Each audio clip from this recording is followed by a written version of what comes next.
David dijo: cuando veo los cielos, obra de tus dedos, la luna y las estrellas que tú formaste, me pregunto, ¿qué es el hombre y el hijo del hombre para que le visites? Aleluya. Bueno, el cántico anterior nos decía que somos sus hijos. Y damos gracias a Él que nos visita en esta mañana. Sean todos bienvenidos en el nombre de Jesús, todos los presentes en este lugar y todos los que ya se conectan para oír el mensaje de la palabra de Dios. Deuteronomio capítulo 15, vamos a la palabra de Dios. Deuteronomio capítulo 15. Si usted nos visita por primera vez, sea bienvenido. Esta es su casa. Estamos muy felices de que usted esté acá en este día. Deuteronomio capítulo 15. Vamos a leer varios versos acá y proponernos estudiar estos versos con la ayuda de Dios.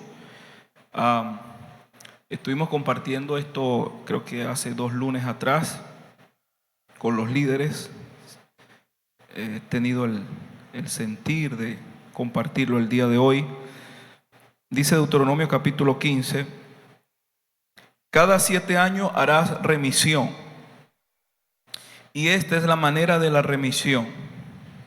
Perdonará a su deudor todo aquel que hizo empréstito de su mano, con el cual obligó a su prójimo. No lo demandará más a su prójimo o a su hermano, porque es pregonada la remisión de Jehová. Del extranjero demandarás el reintegro, pero lo que tu hermano tuviere tuyo, lo perdonará tu mano.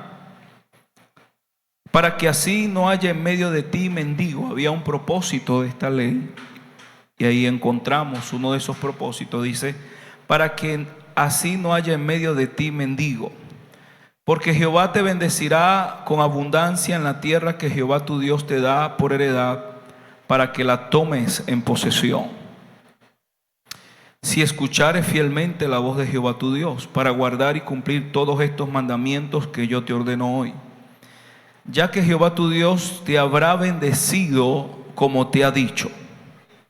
Prestarás entonces a muchas naciones, mas tú no tomarás prestado.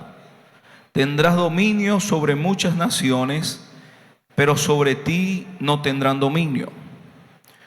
Cuando haya en medio de ti menesteroso de alguno de tus hermanos en alguna de tus ciudades, en la tierra que Jehová tu Dios te da, no endurecerás tu corazón, ni cerrarás tu mano contra tu hermano pobre, sino abrirás a él tu mano liberalmente, y en efecto le prestarás lo que necesite. Guárdate de tener en tu corazón pensamiento perverso, diciendo: cerca está el año 7º, el de la remisión, y mires con malos ojos a tu hermano menesteroso para no darle, porque él podrá clamar contra ti a Jehová y se te contará por pecado. Sin falta le darás, y no serás de mezquino corazón cuando le des, porque por ello te bendecirá Jehová tu Dios en todos tus hechos y en todo lo que emprendas, porque no faltarán menesterosos en medio de la tierra. Por eso yo te mando diciendo: abrirás tu mano a tu hermano, al pobre y al menesteroso. El menesteroso era una persona que carecía de los recursos básicos para vivir, llámese comida, casa, ropa, de las cosas básicas para sustentarse o vivir. Era un menesteroso, es decir, alguien que estaba en extrema pobreza. De hecho, la Biblia habla del pobre y luego habla del menesteroso, haciendo una diferencia. El verso 12 dice: si se vendiere a ti tu hermano hebreo o hebrea, y te hubiere servido 6 años, al 7º le despedirás libre. Especial atención a estos versos para que podamos captar bien la enseñanza de hoy. Si se vendiere a ti tu hermano hebreo o hebrea, y te hubiere servido 6 años, al séptimo le despedirás libre. Y cuando lo despidieres libre, no le enviarás con las manos vacías. Le abastecerás liberalmente de tus ovejas, de tu era y de tu lagar. Le darás de aquello en que Jehová te hubiere bendecido. Y te acordarás de que fuiste siervo en la tierra de Egipto, y que Jehová tu Dios te rescató. Por tanto, yo te mando esto hoy. El verso 16. Si él te dijere, el siervo, no te dejaré, porque te ama a ti y a tu casa, y porque le va bien contigo, entonces tomarás una lesna y horadarás su oreja contra la puerta, y será tu siervo para siempre. Así harás a tu criada. Dice que será un siervo para siempre, es decir, un siervo perpetuo. Y de eso vamos a hablar, de esta parte de la ley, tratar de entender un poco más de esto. Vamos a orar y pedirle al Señor que nos hable esta mañana. Te damos gracias, oh Dios, por este día. Sé que todos hemos dispuesto nuestro corazón al estar acá, al venir. Hemos dispuesto nuestras vidas, nuestros oídos para oír, nuestro corazón, Señor, para guardar esa palabra, para entender, para comprender un poco más. Gracias, oh Dios, por este tiempo que nos regalas. Gracias, Señor, por la vida. Gracias por la oportunidad de estar acá junto a mis hermanos. Señor, solo somos vasos en tus manos, así que háblanos una vez más. Fluye, Señor, a través del vaso que tú has dispuesto el día de hoy, conforme a la necesidad y conforme tú quieras. En el nombre del Señor Jesucristo, y decimos amén, y le damos otro fuerte aplauso a nuestro Dios. Aleluya. Qué hermosa está la iglesia. Aleluya. Libro de Deuteronomio es el quinto libro de lo que se puede llamar el Pentateuco, los 5 primeros libros de la Biblia, o también la ley o la Torá. Es el último de esos libros, y es un libro tan interesante, hermanos.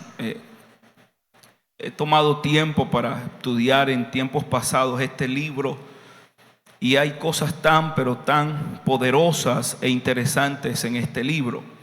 Bueno, el Pentateuco, como bien sabemos, es el fundamento de todas las escrituras. Esa es la base de todo, el fundamento de todo.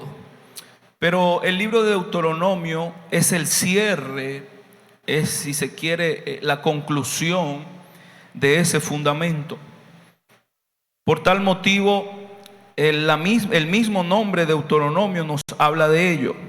Deuteronomio significa repetición de la ley o la segunda ley, porque este periodo de tiempo que tomó Moisés fue para precisamente repetir la ley de Dios y recordarle la ley de Dios al pueblo que estaba a punto de cruzar el Jordán y entrar a la tierra prometida.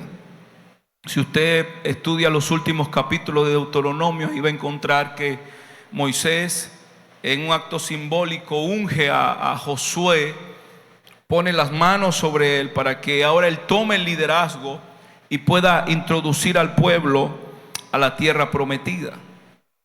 En los últimos capítulos usted va a ver instrucciones específicas y unas palabras de bendición del líder Moisés sobre el pueblo antes de cruzar a la tierra prometida. La escritura, es decir, el tiempo de transcripción o de redacción, mejor dicho, que toma la Biblia, los teólogos dicen que abarca unos 1600 años, tiempo de redacción, de escribir la Biblia. Sabemos que el tiempo histórico abarca mucho más de 6000 años y lo que falta por cumplirse. Pero en cuanto a redacción, unos 1500, 1600 años abarca la Biblia. Bueno, el libro de Deuteronomio solo abarca un mes. Diga conmigo, un mes. Solo un mes de estos 1600 años. Y ese mes fue el que tomó Moisés para preparar el pueblo para que entrara a la tierra prometida y no se olvidara de la ley de Dios, no se olvidara de cumplir los mandamientos de Dios. Es así como en los primeros capítulos usted notará que Moisés se disponía desde la mañana hasta la tarde a enseñarles, a repetirles, a predicarle la palabra de Dios, a repetirle la ley de Dios. Él tomó ese mes para que el pueblo recordara y, si se quiere, fuese preparado a lo que se iban a enfrentar: naciones paganas, naciones enemigas, con otros idiomas, con otras costumbres, con idolatría. Pero Moisés quería que ellos recordaran la palabra de Dios, la ley de Dios, la mantuvieran en sus corazones. Pero entre otras de las cosas interesantes de este libro es que es el libro más citado en el Nuevo Testamento. El libro que más citan los escritores del Nuevo Testamento es el libro de Deuteronomio. Y puede ser que es un resumen o una conclusión de la ley.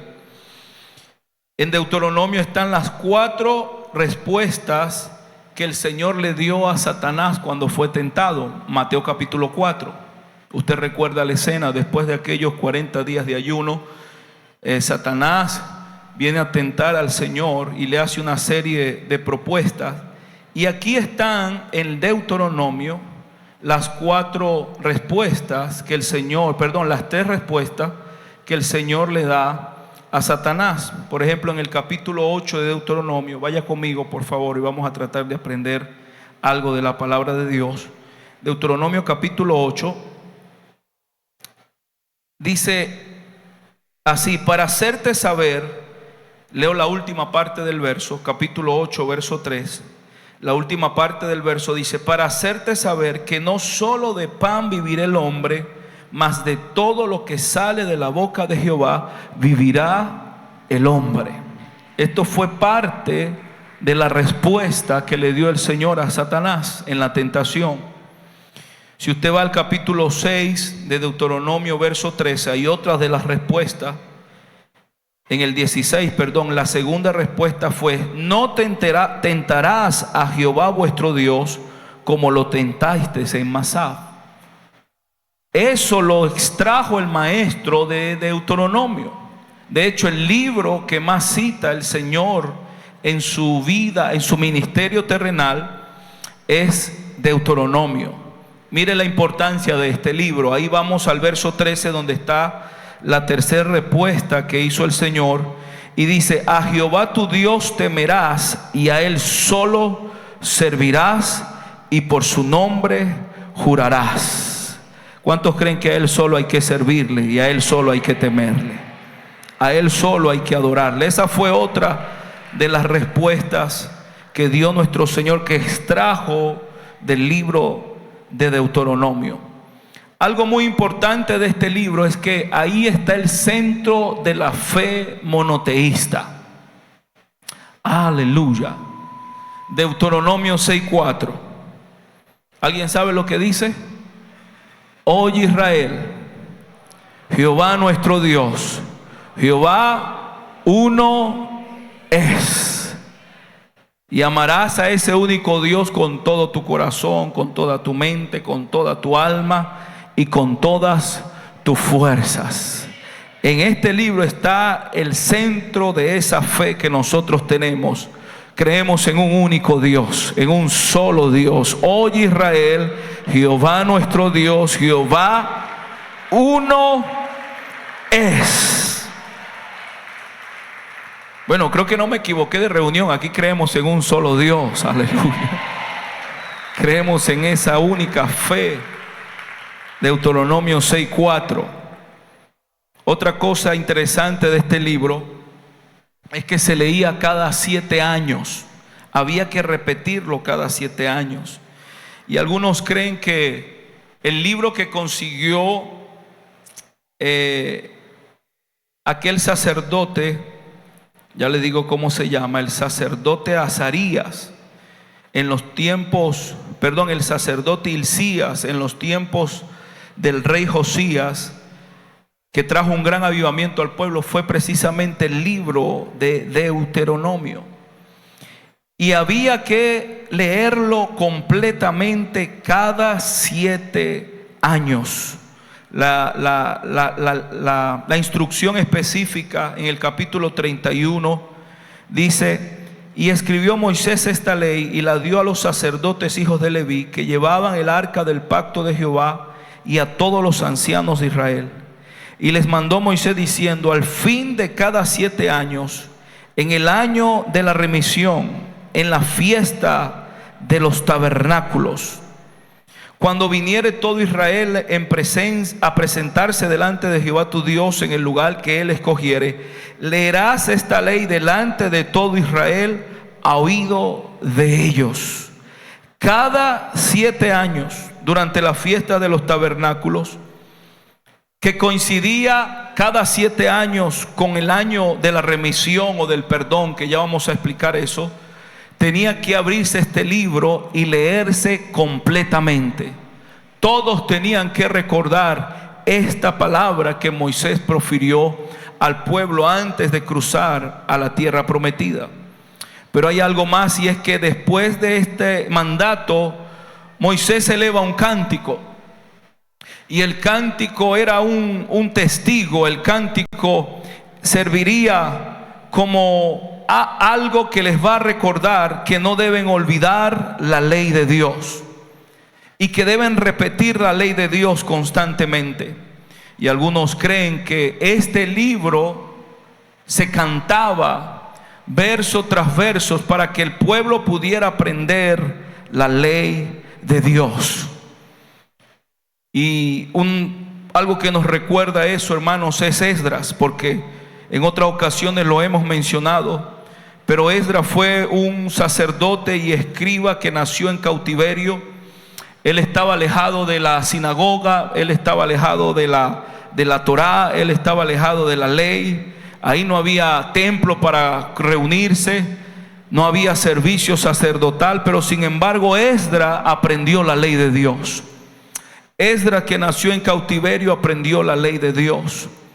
Y el abuelo de Esdras fue Azarías, que le acabo de mencionar, y el bisabuelo fue Hilcías, que eran sacerdotes y tenían que tener el conocimiento de la palabra de Dios de memoria. Los 5 primeros libros de la ley tenían que sabérselo de memoria. La pregunta es, hermano, ¿cómo aprendió Esdras la ley de Dios en Babilonia, en cautiverio? ¿Cómo lo aprendió? Bueno, la respuesta está en Deuteronomio.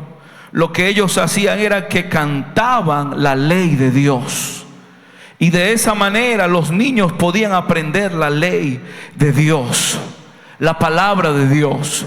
De hecho, el escritor del Salmo 119, que es Esdras, no es David, es Esdras, en el cual él exalta la palabra de Dios, eleva y reconoce la palabra de Dios.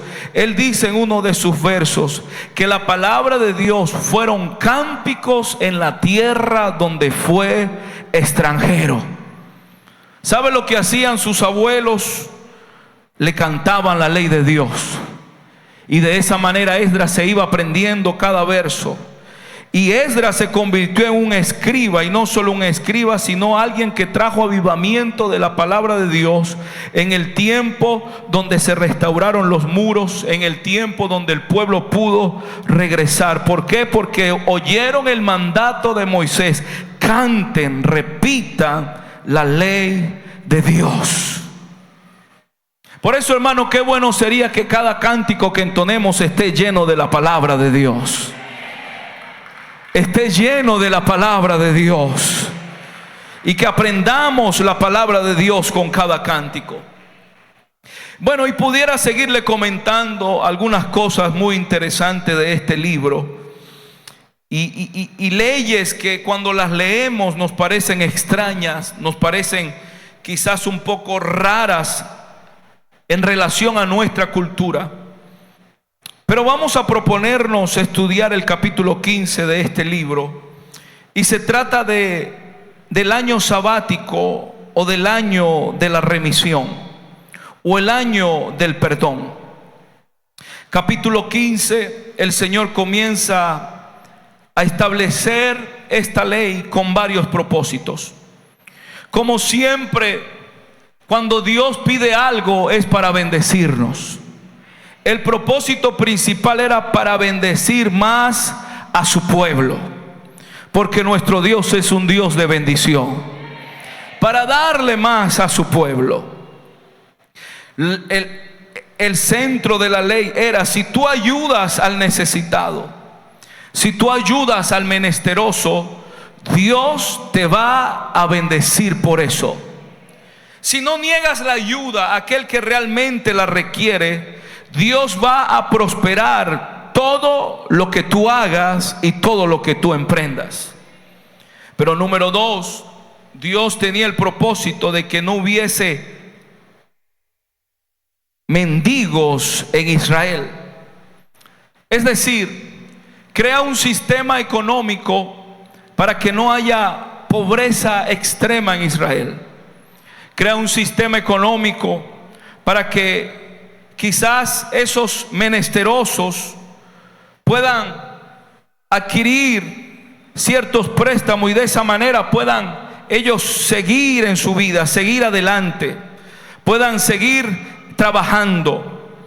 Pero la ley estipulaba que cuando llegara el año de la remisión, todas las deudas tenían que ser perdonadas. Diga conmigo, todas. Todas las deudas tenían que ser perdonadas. Es decir, si yo asumí un préstamo, si yo quité un dinero, cuando llegare el año de la remisión, que era cada 7 años, esa deuda ahí tenía que ser perdonada. Cuando se proclamaba la remisión de Jehová, todas las deudas eran saldadas. Si eso es así, tenemos que entrar en el tema de la esclavitud, porque la Biblia dice y enseña que ese año también los esclavos podían ser libres. Todos los que estaban sirviendo en una casa como esclavos podían ser libres. Ahora yo quiero aclarar algo aquí y quiero que usted vaya conmigo unos minutos. Y es que la palabra esclavo en el original hebreo es la palabra doulos. Doulos. Y es indistinta en la Biblia tanto para siervo como para esclavo. De hecho, en griego se traduce igual, tanto siervo como esclavo. Parece ser que los traductores bíblicos en algunos versos quisieron como suavizar la cosa y en vez de siervo en vez de esclavo pusieron siervos. Pero fíjese lo que dice la Biblia. Y te acordarás, verso 15 del capítulo 15, y te acordarás de que fuiste siervo en la tierra de Egipto. Pregunto yo, ¿los judíos en Egipto eran esclavos o eran siervos? Bueno, la respuesta natural de todos nosotros es esclavos. Pero fíjese que los traductores aquí están usando la palabra siervo. Porque en la Biblia, cuando se usa la palabra doulos, se puede traducir tanto siervo como esclavo. Ahora, ¿por qué le explico esto? Porque en esta ley se estipulaba el tema de la esclavitud. Y la esclavitud se convirtió en un sistema económico, para saldar deudas, para pagar deudas. La esclavitud, según la Biblia, la esclavitud para el hebreo no era como otras culturas y otras naciones. Cuando yo hablo de esclavos, su mente lo lleva rápidamente a África o a Egipto o a Babilonia, donde el mismo pueblo de Dios fue maltratado, explotado, vejado, humillado. La Biblia no se refiere a eso cuando habla del sistema de esclavitud hebreo. O su mente va a que traían africanos a estos países para explotarlos, para usarlos solo como un objeto de explotación. No, sino que la Biblia, cuando habla de esclavitud o que alguien se vendía como esclavo a otro, era un sistema económico para pagar deudas. Diga conmigo, para pagar deudas. Le explico. Si yo necesitaba un dinero, iba al acreedor, le quitaba el préstamo y luego por alguna circunstancia no podía pagar ese dinero, la ley establecía que yo podía venderme a él como esclavo. Es decir, yo podía servirle a él en su casa, en su negocio, en su finca. Yo podía servirle a él como esclavo y de esa manera yo podía ir pagando mi deuda. ¿Cuántos entendieron hasta allí? Yo podía ir pagando mi deuda. La Biblia establecía que el pago diario era un jornal.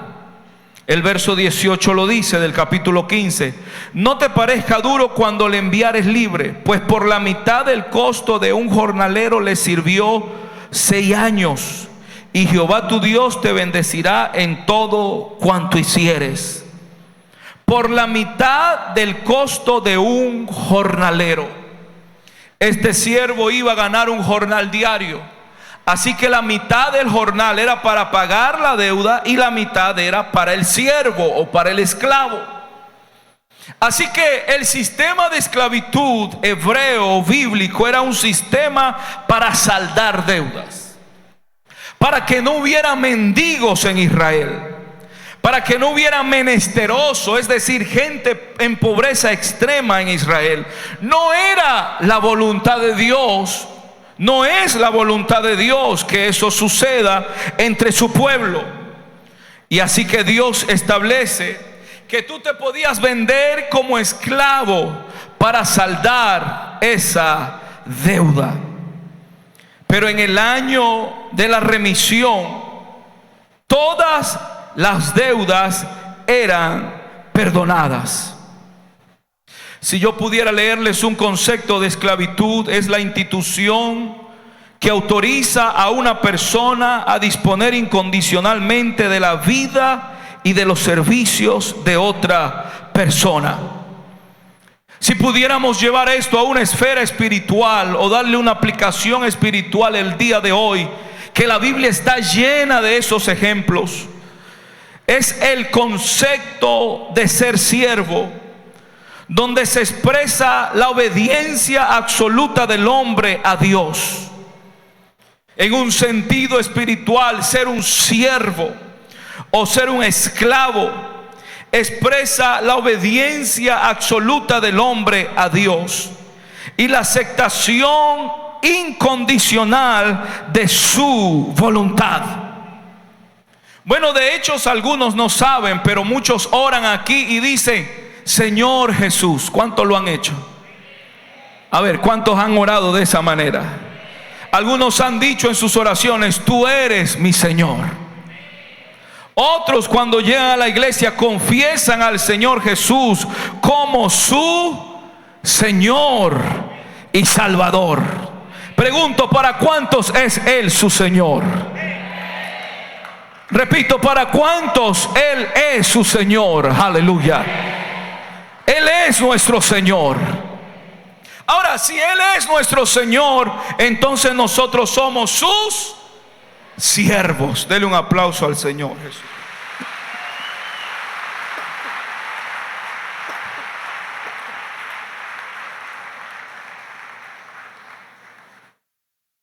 Aleluya. Si Él es nuestro Señor, entonces nosotros somos sus siervos. Déjeme mover esto aquí un poquitico. Eso. Somos sus siervos. Bueno, así lo suavizaron algunos traductores de la Biblia. Pero ¿sabe qué significa doulos? Y hay un libro. ¿Sí va conmigo esta mañana? Acompáñeme esta mañana unos minutos. Y creo que vamos a salir edificados con esta palabra. Dios quiere decirnos algo el día de hoy. ¿Sabe qué significa doulos en su traducción original? Esclavo. Y repito, se puede traducir indistintamente como siervo o esclavo, como sinónimos. Hay una teoría, mejor dicho, no teoría, una tesis completa del doctor John MacArthur en un libro llamado precisamente Esclavos, donde él da las pruebas, un sinnúmero de pruebas, que la palabra correcta debería ser esclavos. Esclavos en vez de siervos. ¿Por qué? Porque un esclavo está subordinado a la voluntad de su señor. Un siervo, para suavizarlo, está totalmente, incondicionalmente aceptando la voluntad de su señor. Por eso, cada vez que nosotros expresamos que Él es nuestro Señor, lo que estamos diciendo es que estamos absolutamente bajo el dominio y el control de su voluntad. Bueno, ahí yo sé que la cosa cambia. Cuando nosotros decimos que Él es nuestro Señor, estamos aceptando incondicionalmente que Él es el que domina, Él es el que manda, aleluya. Él es el jefe de todos nosotros. Él es el que tiene el dominio absoluto de todos nosotros. Romanos capítulo 1, no tengo el tiempo, pero Romanos capítulo 1, Pablo escribe que él es siervo o esclavo de Cristo. Gálatas 1:10, la misma idea. Santiago 1:1 habla de lo mismo. Apocalipsis 1:1, Juan expresa la misma idea, que eran siervos, esclavos del Señor Jesucristo, que estaban totalmente al servicio de su Señor. Pablo en sinnúmero de versos repite la misma idea. Igual otro de los apóstoles que escribieron el Nuevo Testamento, el apóstol Pablo, hablando de este tema, por allá en el libro de Romanos, él dice: porque el pecado no se enseñoreará de vosotros, capítulo 6, verso 14, pues no estáis bajo la ley, sino bajo la gracia. ¿Qué pues? ¿Pecaremos porque no estamos bajo la ley, sino bajo la gracia? En ninguna manera. ¿No sabéis que si os sometéis a alguien como esclavos para obedecerle, soy esclavo de aquel a quien obedecéis? Pablo dice: ¿no sabéis que si os sometéis a alguien para obedecerle, sois esclavo de aquel a quien obedecéis? Sea del pecado para muerte, o sea de la obediencia para justicia. El apóstol Pablo está diciendo: usted es esclavo de aquello a lo cual obedece. Pregúntele al que está a su lado: ¿a quién estás obedeciendo? A ese o a eso que obedeces, de eso eres esclavo. O eres esclavo del pecado, o eres esclavo de la justicia. Pero gracias a Dios, dice Pablo, que aunque erais esclavos del pecado, habéis obedecido de corazón a aquella forma de doctrina a la cual fuisteis entregados. Y libertados del pecado, viniste a ser siervos de la justicia. Aleluya. Hablo como humano por vuestra humana debilidad, que así como para iniquidad presentáis vuestros miembros para servir a la inmundicia y a la iniquidad, así ahora para santificación preservad vuestros miembros para servir a la justicia. Porque cuando erais esclavos del pecado, erais libres acerca de la justicia. Pero ¿qué fruto tenías de aquellas cosas de las cuales ahora os avergonzáis? Porque el fin de ellas es muerte. Mas ahora que habéis sido libertados del pecado y hechos siervos o esclavos de Dios, tenéis por vuestro fruto la santificación y como fin la vida eterna. Porque la paga del pecado es muerte, mas la dádiva de Dios es vida eterna en Cristo Jesús, Señor nuestro. Aleluya. Voy a repetirlo: porque la paga del pecado es muerte, mas la dádiva de Dios, es vida eterna en Cristo Jesús, Señor nuestro. Aleluya. Fácil. El apóstol está diciendo: si sirves al pecado, eres esclavo del pecado. y el fruto de ese servicio es la muerte. Pero si sirve a la justicia, entonces eres esclavo de la justicia, eres siervo de Dios, y el fruto de ese servicio es la vida eterna. Pero gracias a Dios que aunque éramos esclavos del pecado, ahora somos esclavos del Señor Jesucristo. Aleluya. Ahora somos siervos del Señor Jesucristo. Yo no sé si alguien se alegra por eso. Ahora le servimos a la justicia. Aleluya. Fuimos libertados del pecado, pero ahora le servimos al Señor Jesucristo.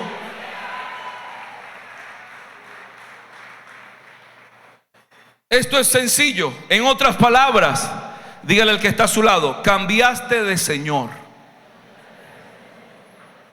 Le servías a un señor llamado pecado y el fruto era la muerte, pero ahora le sirves a la justicia y el fruto es la vida eterna. Aleluya. El fruto es la vida eterna. Entonces hay una aplicación espiritual en los versos que estamos estudiando. Ahora, cuando alguien, repito, se vendía como esclavo, el sistema era que tú podías pagar las deudas vendiéndote como esclavo de alguien.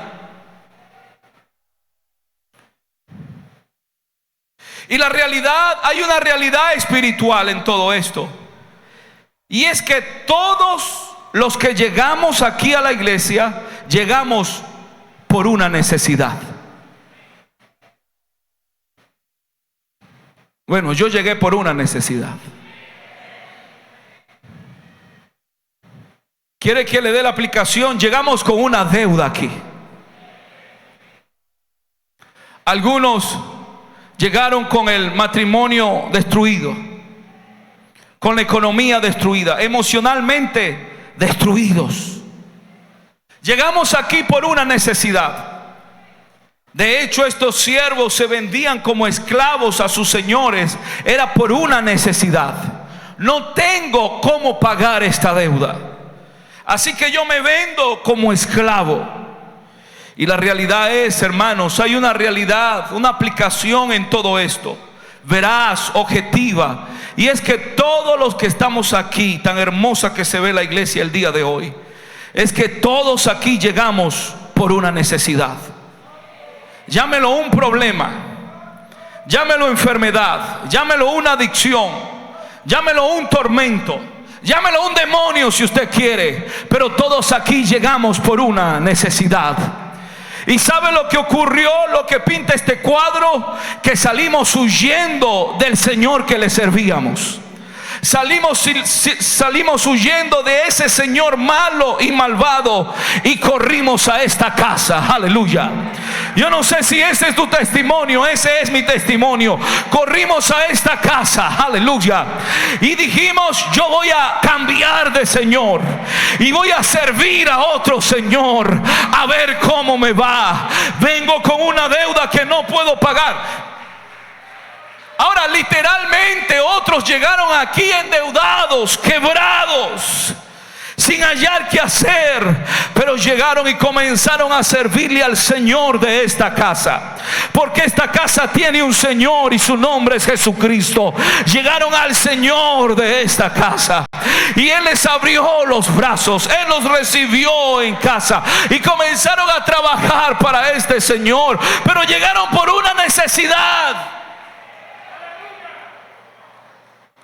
por una enfermedad, por un cáncer, con ansiedad, con estrés.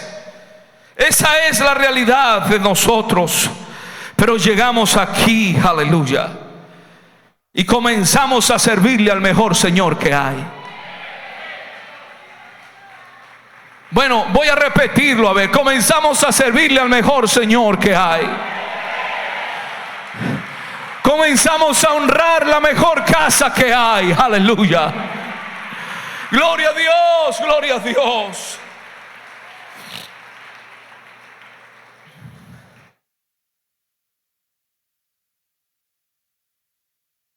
Ahora, la ley establece que cuando llega el 7º año, que coincide justo con la última fiesta, la de los tabernáculos, todas las deudas son perdonadas. Y si alguien se vendió como esclavo por una deuda, significa que él queda libre, que ya esa deuda es pagada. Eso es lo que establece la ley. En el año 7º, en el año de la remisión, eso es lo que se establece. Pero al llegar el 7º año, imagínense la atmósfera que hay, la alegría de muchos. Las deudas van a ser perdonadas. Los siervos van a poder volver a casa, van a poder regresar a casa. Algunos van a poder, con lo que le dé su Señor, poder emprender un negocio, poder emprender algo, un sueño que tienen en la vida. Así que hay mucha alegría en el ambiente, porque es el año de la remisión. Pero la ley también establece que hay otro tipo de siervo. Aquel siervo que llegó un día a esa casa y comenzó a servirle a ese señor. Él llegó, repito, endeudado, fracasado, golpeado por su antiguo señor. Él quizás llegó huyendo a esa casa y ahí comenzó a servir a ese señor. Y llegó el año de la remisión, llegó el año del perdón, y ahora él puede volver a su casa, él puede volver a su antigua vida. Pero cuando llegue el año de la remisión, este siervo le dice a su señor: no te dejaré. Verso 16, si pueden ponerlo en pantalla. Le dice a su señor: no te dejaré.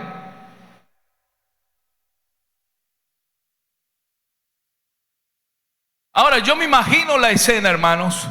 Aquel siervo diciéndole a su señor: no te dejaré, yo no me voy de aquí. Y su señor diciéndole: pero ya la deuda es perdonada, ya la deuda es pagada. Tú llegaste aquí con una necesidad. Permítame darle la aplicación. Pero llegaste con una enfermedad, con un problema, con una situación que nadie podía resolver. Ya puedes irte, puedes regresar a tu antigua vida si tú quieres. Pero este siervo le dice: no, yo no te dejaré. Aleluya. Ahora, ¿por qué no me vas a dejar? Y el verso dice lo que aquel siervo pudo haber dicho: porque te amo a ti, y porque amo tu casa, y porque me va bien contigo. Aleluya. Aleluya. No, creo que algunos no lo entendieron. Estoy hablando de aquel siervo que huyó del señor malvado, de aquel siervo que huyó de su antiguo señor, siendo oprimido y maltratado. Me recuerda la historia de 2 de Samuel, cuando David va a recuperar a su familia y a sus posesiones. Cuando los amalecitas tomaron la ciudad, David está fuera de la ciudad. Tomaron la ciudad los amalecitas, y cuando David llega, ve que no está su familia, que no están sus posesiones. Consulta a Dios y Dios le autoriza a ir tras los amalecitas. Pero cuando él va camino tras los amalecitas, él ve a un siervo tirado en el piso, quejándose, enfermo. David se para y le pregunta, mire la pregunta que le hace David: ¿de quién eres? No le pregunta quién eres, no le pregunta cómo te llamas, le pregunta de quién eres. Porque David sabía que tú perteneces a aquel a quien tú sirves. David sabía que tú eres de aquello a lo que tú le sirves. Pregunto, ¿cuántos le sirven al Señor Jesucristo? Tú le perteneces a Él. Aleluya. Tu familia le pertenece a Él. Tus hijos le pertenecen a Él. Aleluya. Ese negocio es de Él. David sabía eso. No le preguntó por su nombre, le preguntó: ¿de quién eres? Pregunto a alguien: ¿de quién eres? ¿A quién perteneces? Y la respuesta del siervo fue: soy de mi señor el amalecita, pero hace 3 días me enfermé y me dejó tirado a la orilla del camino. ¿Va conmigo todavía? Hace 3 días me enfermé y me dejó tirado a la orilla del camino. Se lo parafraseo. Lo que el siervo está diciendo es: mientras estaba sano, Él me tenía a su lado, pero como ahora me enfermé, ya no le sirvo. Me dejó tirado a la orilla del camino para que me muriera. Y ese cuadro pinta perfectamente la historia, hermano, de la remisión. Porque la realidad es que mientras le servimos al pecado, luego el pecado te lanza a un lado, el pecado te enferma, el pecado te desahucia, el pecado te hiere y luego te deja tirado a un lado para que termines de morirte. Pero gracias a Dios, ahí venía David conforme al corazón de Dios. Aleluya. Ahí venía David, tipo de nuestro Señor Jesucristo. No es así que cuando nos dejaron a un lado, ahí vino nuestro Señor Jesucristo y nos recogió y dijo: denle en agua, denle en pan, denle en vino para que se sane y para que se levante. Ese es el cuadro de esta escritura.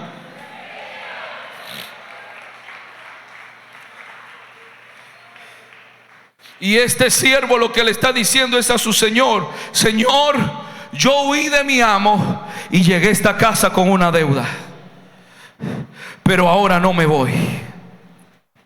¿Sabes por qué no me voy? Porque te amo a ti y amo tu casa. Y algo más, la ñapa, me va bien contigo. Aleluya.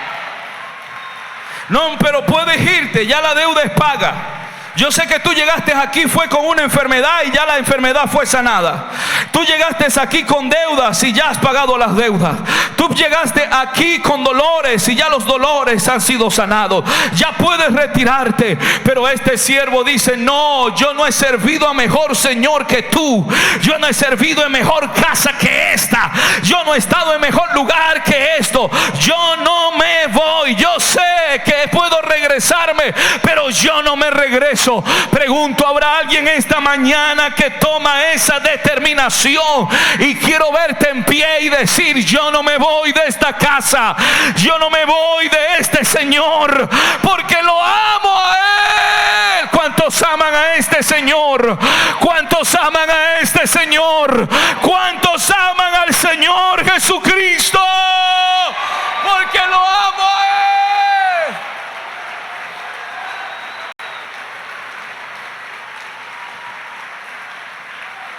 Aleluya.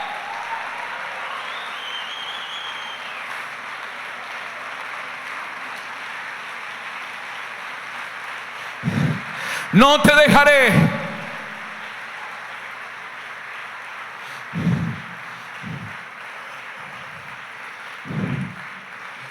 Muchos llegaron aquí porque sus familiares estaban desahuciados y Dios sanó a sus familiares.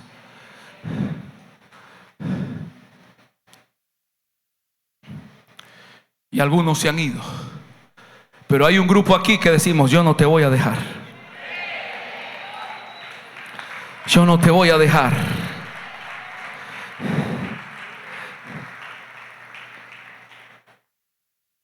La ley establecía que si un siervo, dice así 23:15, No entregarás a su señor el siervo que se huyere a ti de su amo. Morará contigo en medio de ti en el lugar que escogiere en alguna de tus ciudades. Donde a bien tuviere, no le oprimirás. La ley judía establecía que si un siervo huía de un amo malo y llegaba a la casa de un judío, tenía que recibirlo, no devolverlo al antiguo señor y no oprimirlo, es decir, tratarlo bien. Ahora, yo no entiendo a algunos evangélicos, hermanos, como que no se acuerdan cómo llegaron acá. Porque hay gente que viene corriendo de donde lo oprimen y llega aquí, llega a esta casa. Diga conmigo, a esta casa. Grite, a esta casa. Porque ellos han oído que aquí hay un Señor que los puede tratar bien. Y aquí hay un Señor que los puede restaurar. Que aquí hay un Señor que puede cambiar sus vidas. Ellos han oído que aquí no los oprimen, no los maltratan. Y ellos huyen y vienen. Pero la Biblia dice, recíbelo y no lo oprimas. Es decir, no lo trates mal. Pero tristemente hay muchos evangélicos que alguien llega a la iglesia y comienzan a mirarlo de arriba abajo. Comienzan a criticarlo y a señalarlo. Comienzan a juzgarlo tan fácilmente. ¿Sabe qué tenemos que hacer? Abra los brazos, recíbalo y dígale, esta es tu casa también. Yo llegué peor que tú, pero aquí hay un Señor que te va a restaurar. Aquí hay un Señor que te va a levantar.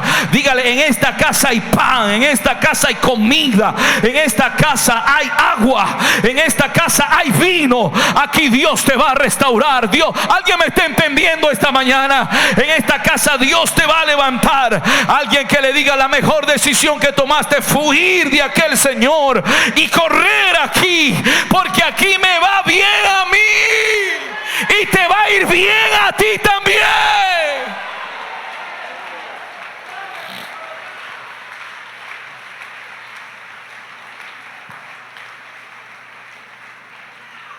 Aleluya. Mi pastor dice, y lo ha dicho en alguno de sus mensajes, que lo peor que te pueda pasar acá es mejor que lo que te pueda pasar allá. ¿Alguien me va siguiendo? Lo mejor que te pueda pasar acá, lo peor que te pueda pasar acá es mejor que lo que te pueda pasar allá en el mundo. Y aquel siervo le dice, yo no me voy porque te amo a ti. Este siervo aprendió a amar a su nuevo Señor. Y número dos, porque amo tu casa. ¿Cuántos aman esta casa? Pregunto, ¿cuántos aman esta casa? Porque amo esta casa. Yo amo servir en esta casa. Yo amo servir en esta. ¿Dónde están los servidores de esta casa? Yo amo servir en esta casa. Aleluya. Yo amo esta casa. Y aunque tú no me debes nada, incluso yo te debo a ti, me va bien contigo. Aleluya. ¿A cuántos les va mejor desde que sirven a este Señor? ¿A cuántos les va mejor desde que sirven a este Señor? Yo quiero invitar a alguien a servir a este Señor. Te va a ir mejor, te va a ir mejor, te va a ir bien con Él. Si aprendes a amar esta casa y si aprendes a amar a este Señor.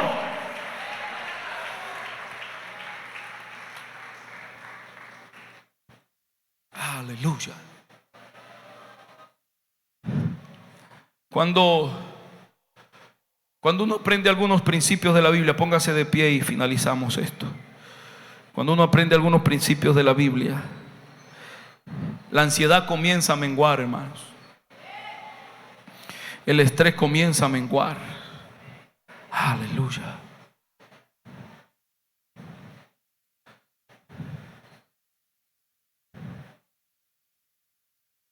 comenzamos a entender aquel verso: la paz os dejo, mi paz os doy. Yo no os la doy como el mundo la da.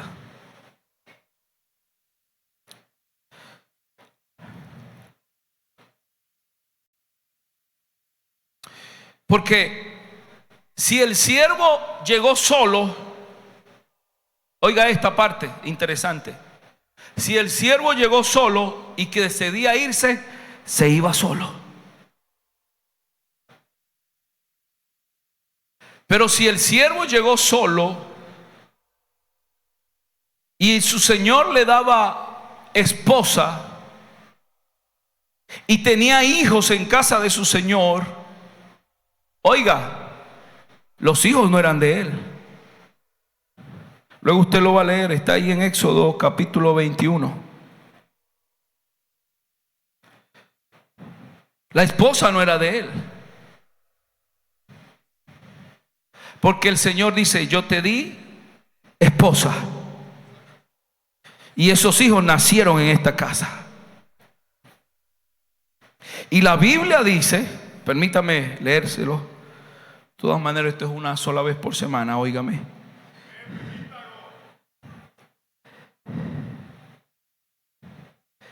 Si su amo le hubiese dado mujer y ella le hubiese dado hijo e hija, a sus hijos serán de su amo y él saldrá solo. Cuando usted comienza a entender algunos principios de la Biblia, los niveles de ansiedad bajan, hermanos. Porque tú debes entender que tú estás en las manos de tu Señor. Repito, tú estás en las manos de tu Señor. Y yo sé que la religión te pintó que Él es un Dios que maltrata como la esclavitud de allá. No, este es un Señor que te agarra y te levanta, que te agarra y te restaura, que te agarra y te prospera, que te agarra y te da esposa y te da hijos y te da familia. Aleluya. Si usted se va solo, le dice. ¿Por qué? Porque la esposa es mía y los hijos son míos. Yo te los di. ¿Y cuál es la aplicación o la interpretación, como usted quiera llamarlo? Es que, hermanos, los hijos que Dios te los dio para que los cuide, los ame, los honre. Pero, hermano, al fin y al cabo ellos no son tuyos. Ellos son de tu Señor. Ellos son de tu Señor. Y yo creo que ese Señor puede cuidarlos, puede guardarlos. ¿Alguien me está entendiendo esta mañana? Puede protegerlos. Tú vas a cumplir tu rol como padre, pero al final Dios va a cumplir el propósito en ellos. Estoy seguro de eso. Yo no sé si alguien me está siguiendo esta mañana. Dios va a cumplir el propósito en ellos. Dios va a cumplir cada palabra en ellos. Tu matrimonio es del Señor.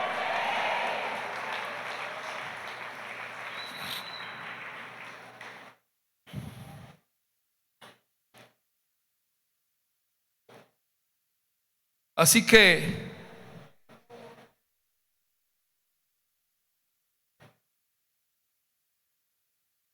si el hombre decidía ser un siervo perpetuo, diga conmigo, siervo perpetuo. Él le decía a su Señor: yo me voy a quedar aquí y voy a ser un siervo perpetuo, un siervo para siempre. Entonces la Biblia dice que el señor de la casa iba a llamar a los ancianos de la comunidad, y en la puerta de su casa o en la puerta de la ciudad iba a agarrar una lesna, un punzón, y contra la puerta de su casa o contra la puerta de la ciudad iba a perforar la oreja de aquel siervo o de aquel esclavo. Y esa era la señal de que él se iba a convertir en un siervo perpetuo, un siervo para siempre. Esa era la marca que indicaba que él decidía quedarse en esa casa para siempre, que no iba a ser un siervo temporal, que no iba a ser un siervo condicional o condicionado, que no iba a ser un siervo almático de ánimos o de emociones, sino que ese día él decidía amar a su Señor, amar esa casa y quedarse ahí para siempre. Aleluya. ¿Por qué? Porque amaba a su Señor, amaba esa casa y le iba bien con ese Señor. Así que donde él fuera tenía una marca en su cuerpo que indicaba que él había decidido, había tomado la decisión voluntaria. Grite conmigo, voluntaria. Diga voluntario. Nadie lo obligó. Nadie le apuntó con un arma. Voluntariamente él decidió ser un siervo perpetuo. Porque la experiencia que tuvo en casa de su Señor le dijo: yo no tengo a dónde más ir. No hay un mejor lugar para estar sino en esta casa. Y esa marca donde iba lo iba a estigmatizar, y ya le explico por qué. Lo iba a marcar como un siervo perpetuo. Cuando voy a la vida de Pablo me encuentro un verso en Gálatas capítulo 6, cerrando el libro de Gálatas, donde hay una serie de discusiones si hay que cumplir la ley o no hay que cumplir la ley, donde Pablo condena a los hipócritas que un día quieren ser judíos, otros quieren ser gentiles, y una cantidad de temas aquí de discusiones doctrinales. Así que Pablo, ya como un poquito cansado de toda la situación, de los que quieren ser cristianos, otros quieren ser falsos cristianos, de los que quieren vivir de acuerdo a la palabra de Dios o de acuerdo a su concupiscencia. Usted luego lee el libro en casa, pero luego un Pablo como un poquito cansado de todo lo que está pasando en la iglesia de Gálatas, él cierra en el capítulo 6 verso 17: de aquí en adelante nadie me cause molestia, porque yo traigo en mi cuerpo las marcas del Señor Jesús. Dice Pablo: de aquí en adelante nadie me moleste. De aquí en adelante nada me molesta, nadie me moleste. Usted diga lo que quiere decir, piense lo que quiere pensar, pero de aquí en adelante nadie me cause molestia, porque yo traigo en mi cuerpo las marcas del Señor Jesucristo. Yo he tenido experiencias con mi Señor que han marcado mi vida, y nadie me va a hacer desistir de que Él es mi Señor, y a Él es el único que puedo honrar y el único que puedo servir.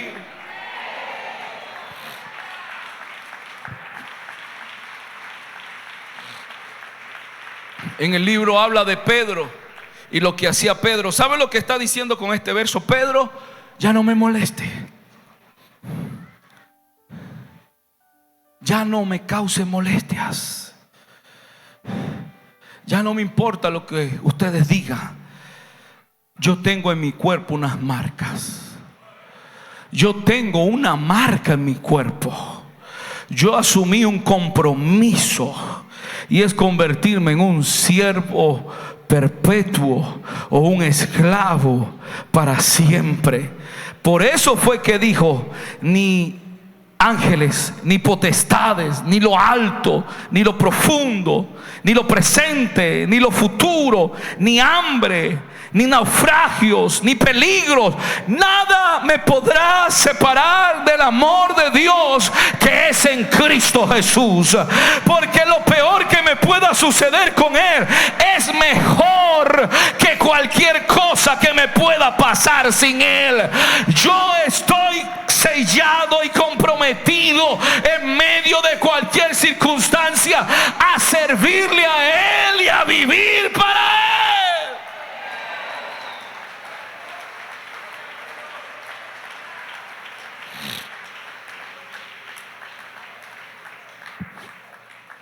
Riqueza, pobreza, nada me podrá separar del amor de Cristo,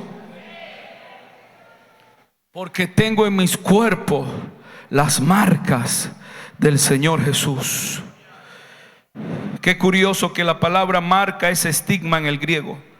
significa marca o señal que se hace en el cuerpo. Marca en el cuerpo hecha con un hierro candente como signo de esclavitud o infamia.